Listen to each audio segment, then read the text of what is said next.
Why is it that the same woman who swears she's not in the mood is also the one sneaking to watch porn at 2 a.m.?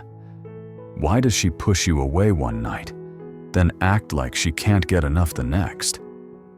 Why does her desire feel like a switch you can never find? That's the loop most men can't escape. You think you've cracked the code? One night she's on fire, the next, she's ice. You replay what you said, what you did, wondering where you messed up. Did you lose your edge? Did she stop being attracted? Or worse, is she just bored of you? Here's the truth nobody tells you. The problem isn't you. The problem is the game you think you're playing. Men treat sex like hunger. Simple, urgent, direct. See, want, act. But for her, desire isn't hunger. It's a psychological puzzle. Not a straight line, but a spiral. Not predictable, but layered. And that's why your muscles, your money, even your best moves don't guarantee anything. Because you're speaking a language she doesn't even respond to. So here's my challenge to you. If you've ever felt rejected, confused, or powerless in bed, drop your biggest frustration in the comments right now. Because this video is the decoder ring. And if you stay until the end, you'll see the exact patterns that flip her desire on or off. Once you understand that, you'll stop guessing, stop chasing, and finally know how to play the game at her level. If you've ever been left confused by the hot and cold rhythm of female desire, here's what you need to know. It's not random. It's not mood swings. It's not her playing games. What you're bumping into is the cultural programming she's been forced to carry since childhood, colliding with the raw desires she can't shut off. And the clash between the two is enough to make any man think he's losing his mind. For centuries, women were told that sexual desire was dirty, shameful, something that ruined their worth. Generations of mothers and grandmothers drilled it into their daughters. Good girls don't, nice girls wait. Pleasure isn't for you. Then, almost overnight, culture flipped the script. Magazines, movies, Instagram, and music all screamed the opposite message. Be bold, be free, own your sexuality, become the empowered goddess who takes what she wants. Now, imagine trying to grow up with those two voices screaming in your head at the same time. One whispers, "Don't you dare." The other hisses, "If you don't, you're missing out." That's not desire. It's a civil war inside her body. And here's where you get caught. One night, she leans into the goddess role. She's fiery, adventurous, hungry for connection. The very next day, the voice of shame sneaks back in, reminding her what her mother said, what her friends might think, or how people will judge her if she lets go too much. In seconds, she can go from wide open to completely closed off. To you, it feels like she's unpredictable. To her, it feels like survival. Think about the tightrope she's been walking since she was a teenager. She's told to be sexy, but not too sexy. To be available, but not easy. To want sex, but not more than you do. To be playful in the bedroom, but classy in the streets. Every step is a contradiction. Every choice carries risk. Fail the balancing act, and she's judged as boring or condemned as slutty. That impossible double bind is why her sexuality often feels wrapped in more conditions than a software license. She's not confused by you. She's tangled up in a cultural web that was set before you ever met her. And when she acts distant, it's rarely random. That sudden coldness often traces back to a trigger you never saw. Maybe she caught a glimpse of herself in a photo and hated what she saw. Maybe a throwaway comment from her mother about weight echoed louder than you realized. Maybe she walked into a room and felt invisible. Each of those moments quietly rewrites her relationship with her body and her desire in real time. The arousal you thought was about tonight is actually shaped by decades of experiences she's still carrying.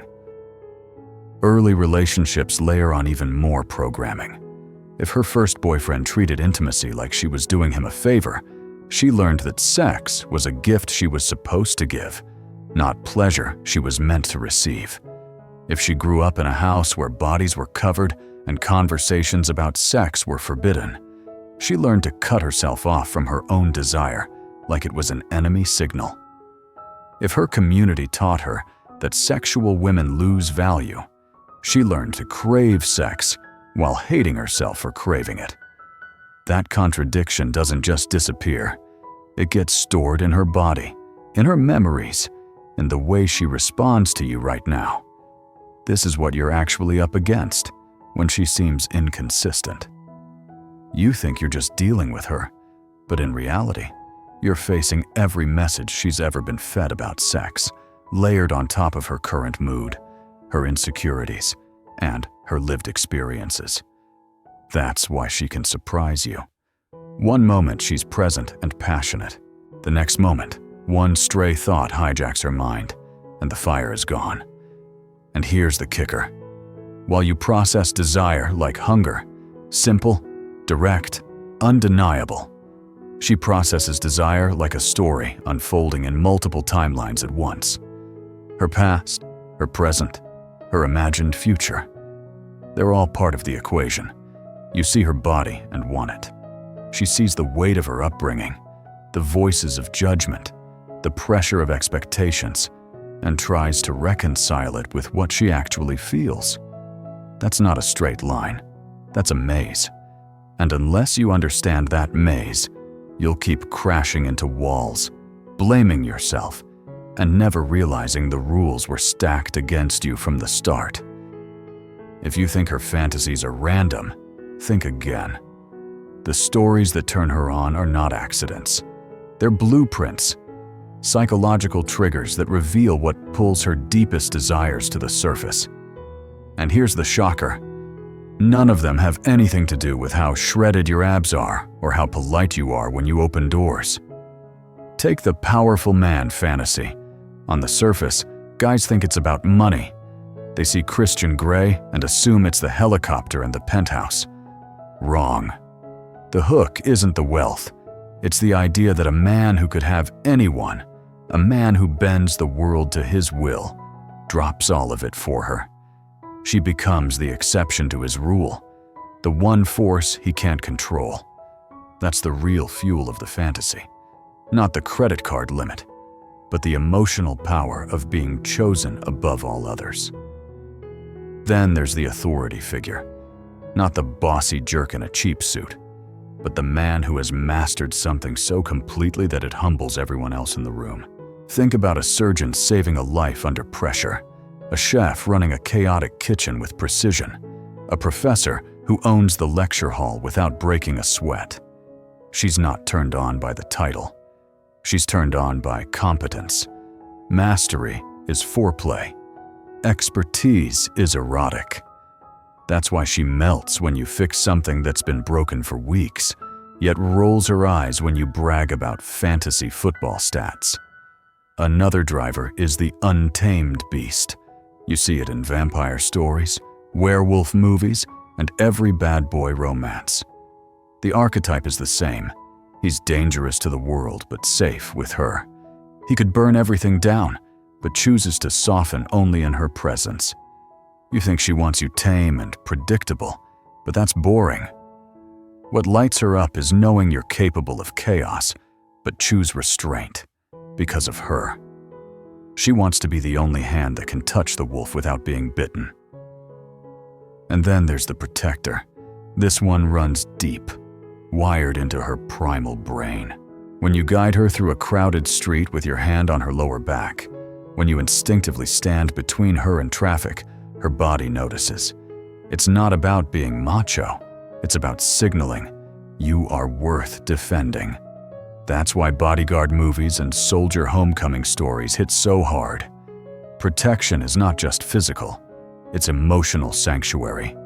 It's being the place where she can finally put her armor down, fall apart, and know you'll hold her together. Last is the mystery. The aloof, distant man who doesn't instantly give himself away. Every woman thinks she'll be the one to unlock him, to break through the shell no one else could touch.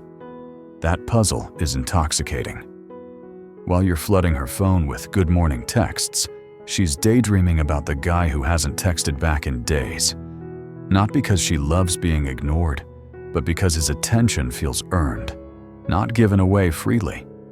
Desire is about pursuit, and she wants to feel like she had to fight for it. Notice the thread tying these archetypes together. It's always a blend of power and vulnerability.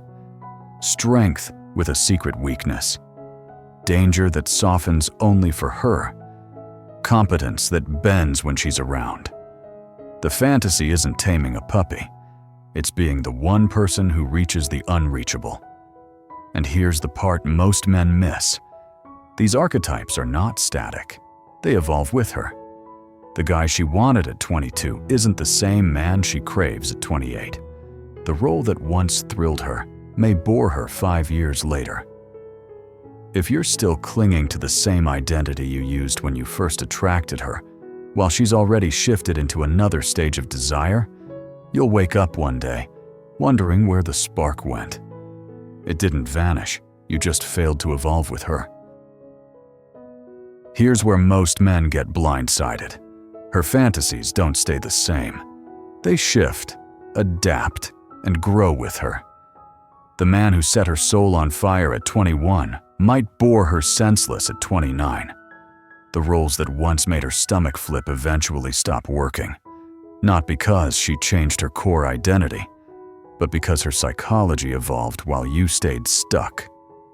Look back at her early 20s. What pulls her in then isn't safety. It's chaos. She's magnetized by the guy who doesn't text back, who shows up at 2 a.m. smelling like whiskey, who keeps her guessing. To you, he looks irresponsible, but to her, he's intoxicating. Every unanswered message is foreplay. Every mixed signal is adrenaline. She doesn't crave comfort. She craves intensity, the kind of roller coaster that makes her forget she's mortal for a while. That stage isn't about stupidity. It's about feeling alive, about proving to herself she's desirable, about stacking stories that make her friends gasp. But fast forward a few years. She's been burned. She's cried herself to sleep too many nights, exhausted by men who wouldn't commit. She's gone to therapy and started asking the hard questions. Why am I drawn to guys who can't love me back? And suddenly, the man she once dismissed as too stable starts looking different. The protector who seemed boring at 23 looks like husband material at 28. Security transforms from dull to sexy. Reliability turns into romance. The ability to plan a future becomes more arousing than a guy who can't even plan a Saturday night. And yet, here's the tension no one talks about. She mourns the shift. Part of her misses the chaos, the unpredictability, the spark of danger that came with not knowing what tomorrow would bring. That's why she sometimes checks the bad boy's Instagram, not because she wants him back, but because the memory of that electric chaos still lives in her body. Then she closes the app, kisses her steady boyfriend goodnight, and tells herself she's grown. She hasn't become a different woman. She's just moved to a different archetype. The bad boy taught her she was desirable. The protector teaches her she's valuable. Different lessons, different seasons. In her 30s, another shift begins. By then, she's often established in her own right. Career, confidence, her own sense of self. She doesn't need a man's status anymore. She wants his expertise. Now the authority archetype takes center stage. The executive who commands respect. The surgeon with steady hands. The entrepreneur building something real. It's not about potential anymore. It's about proof. Your dreams stop impressing her. Your results do. She's not searching for someone to complete her. She's searching for someone who matches her level and can admire the woman she's become. And don't make the mistake of thinking women only cycle through these desires slowly. Sometimes, she shifts roles in a single weekend. Friday night, she wants the beast, primal, rough, taking her like she's the only thing that matters. Saturday morning, she craves the protector, making her coffee, asking about her dreams, wrapping her in safety. Saturday night, she wants the power fantasy, decisive, commanding, pulling her into his orbit. By Sunday, she wants the mystery, just distant enough that she has to earn his attention. Here's the tragedy. Most men don't evolve with her. You keep playing the same character you used when you first attracted her, not realizing she's already graduated to a new stage of desire. You're still acting mysterious when what she needs is protection. You're still trying to be the bad boy when she's craving authority. You're offering chaos when what excites her now is clarity, and you wonder why the spark faded. The truth? It didn't. You just failed to grow with the woman standing in front of you. So here's the next layer most men never see. Her desire isn't just emotional mood swings. It's built on 3 hidden pillars: psychology, physiology, and cognition. And unless all 3 line up, her sexuality can feel like a locked vault. You think she's difficult. In reality, her system is more complex than yours, and one crack in the structure can shut the whole thing down. Start with psychology. This is how she sees herself as a sexual being. Does she believe she's desirable? Does she think she deserves pleasure? Or does she secretly feel ashamed every time she wants it? For one woman, sex is a stage where she performs like a goddess, blessing you with access to her body. For another, it's a courtroom where she's constantly on trial, fighting the old belief that she's damaged goods. Same act, 2 completely different movies playing in her head. And when you touch her, her psychology is either swinging every door wide open or slamming them shut before you even notice. Then there's physiology, the body's raw response. This is the most honest part of her sexuality. But even here, things aren't simple. One woman's body needs a long, slow buildup, 40 minutes of tension before her system clicks into gear.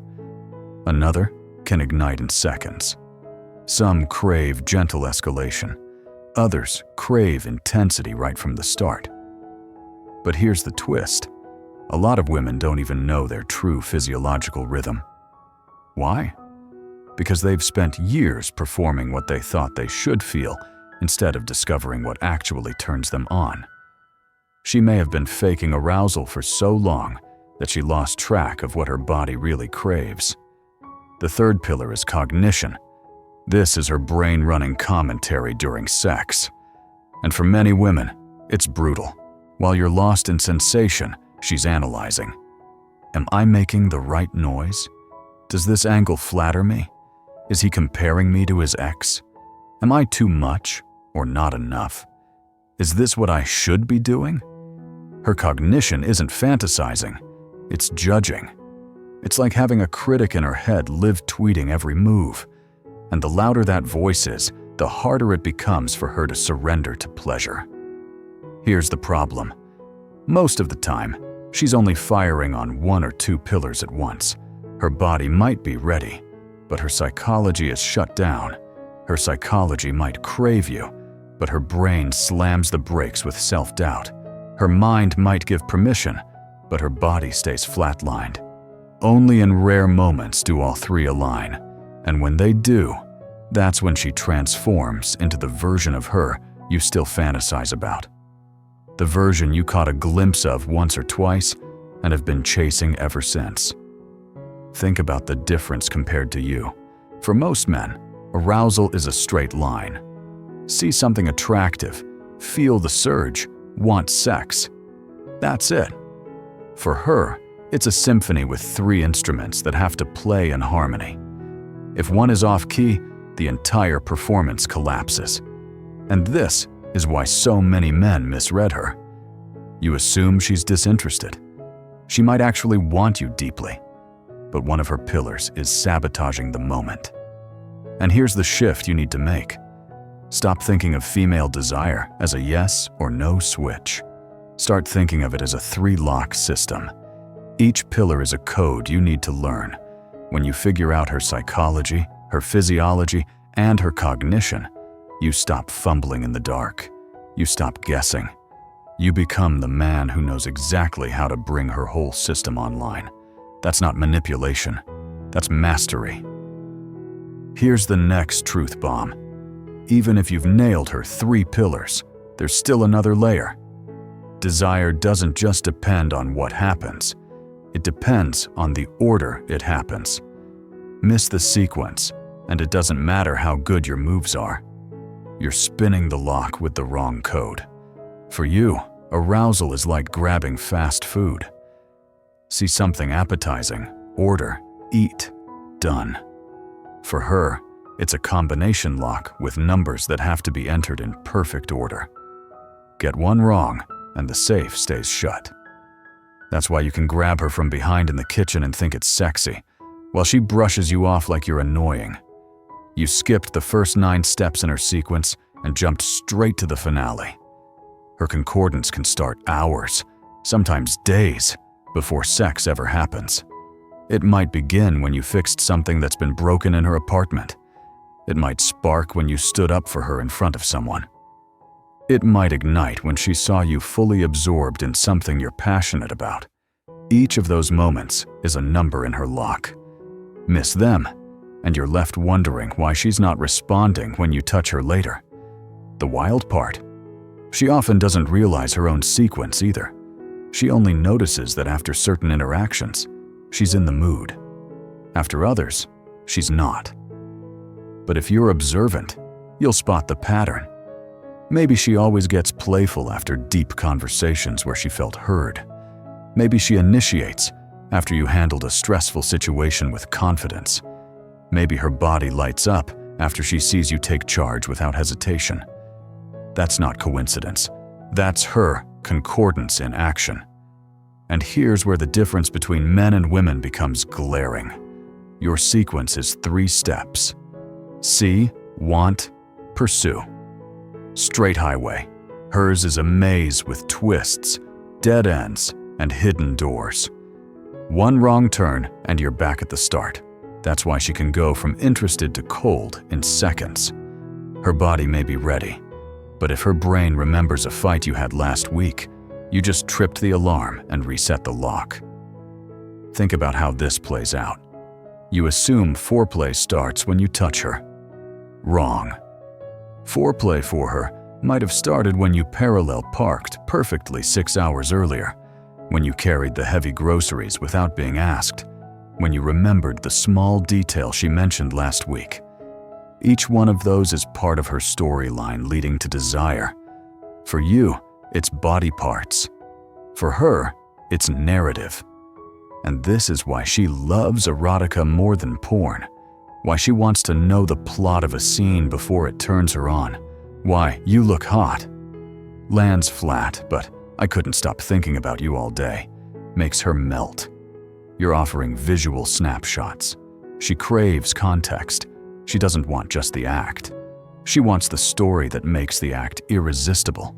So stop treating sex like a lottery, where you just keep pulling the lever hoping for a jackpot. Start treating it like a code to be cracked. Pay attention to the sequence. Notice what consistently happens before she lights up. Because once you learn her concordance, you stop gambling and start unlocking. You go from being another guy fumbling at the door to the one man who actually holds the key. By now you can see, it's not just who you are, it's how you show up in her story. But here's where most men blow it. They ignore the clues she's been dropping all along. The truth? Women broadcast their archetype, their triggers, their sequence. But you're too busy talking about yourself to notice. Think about the stories she consumes.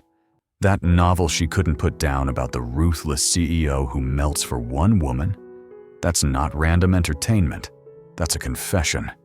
The way she blushes when the contractor shows up and takes control of her kitchen? That's not small talk. That's a signal. The fact she lights up when you passionately explain something you're an expert in? She's not just impressed. She's turned on by competence. Every woman has a stimulus style. For some, it's narrative. She needs a storyline, a build-up, the sense that something bigger is unfolding. Don't rush her. Don't just grab her. Tell her what's been running through your mind all day. Describe what you want to do later. Let her imagination warm her body before you ever lay a hand on her. For her, words are foreplay. Anticipation is the aphrodisiac, and the story is sexier than the snapshot. Others are sensory. They need to feel the world through touch, but not in the way you think. It's not about grabbing the obvious spots. It's about reactivating her nervous system. Run your hand through her hair while you're watching TV. Rest your palm on her lower back in public. Brush your fingers over her arm when you walk by. These subtle touches wake her up, bring her into her body, and prime her for more. Skip these, and you'll always feel like you're starting from zero. But here's the part that most guys never get. It's not enough to know the ingredients. You have to get the order right. You could be her perfect archetype, understand her concordance, nail her stimulus style. But if you mix them in the wrong sequence, nothing happens. It's like trying to bake with all the right ingredients, but throwing them into the oven raw. The recipe matters. That's why some men seem psychic. They're not. They've just learned to observe. They notice she's always affectionate after a deep conversation. They remember that she initiates after they've solved a problem together. They see that her desire spikes after they've been playful in public. Those men aren't guessing. They're reading the pattern she's showing them every single day. And here's the line that separates you from them. They make her feel understood without her ever having to explain. That's why she says, "You just get me." That's why she looks at them like they're rare. It's not luck. It's not magic. It's observation turned into mastery. So here's your challenge. Stop thinking sex starts when clothes come off. Start realizing it starts hours or even days earlier. Stop treating desire like a button you push. Start treating it like a sequence you unlock. Pay attention to her archetypes, her stimulus, her concordance. Because once you get this, you stop fumbling, stop begging, stop wondering. You become the man who doesn't need to ask, "What do you want?" Because you already know. Here's the truth you can't ignore. The frustration you felt wasn't about you being not enough, and it wasn't about her being too complicated. It's because you've been playing a straight-line game while her desire runs on a spiral code. You thought sex was hunger, simple, direct. For her, it's a sequence. Psychology, physiology, cognition, all firing in a specific order, or the system shuts down. Not luck, but strategy. Not guessing, but decoding. Not manipulation, but mastery. That's the shift.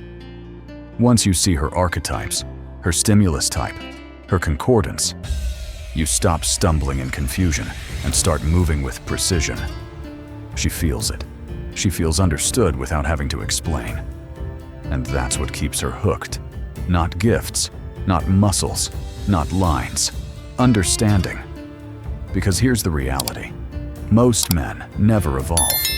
They stay stuck as the same character they were years ago, wondering why the spark died. But the spark didn't die. It just needed you to grow with it. And if you don't, someone else will. So let me ask you, what moment left you most confused? When she turned cold without warning? When she said she wasn't in the mood, but stayed up watching porn at 2 a.m.? When you thought you nailed it and she looked distant anyway? Share it in the comments, because your story might be the exact one another guy needs to hear. Stay tuned, because this is just the start. Once you understand her code, you will stop chasing and start leading. You'll stop begging and start unlocking. And you'll never go back to playing blind again.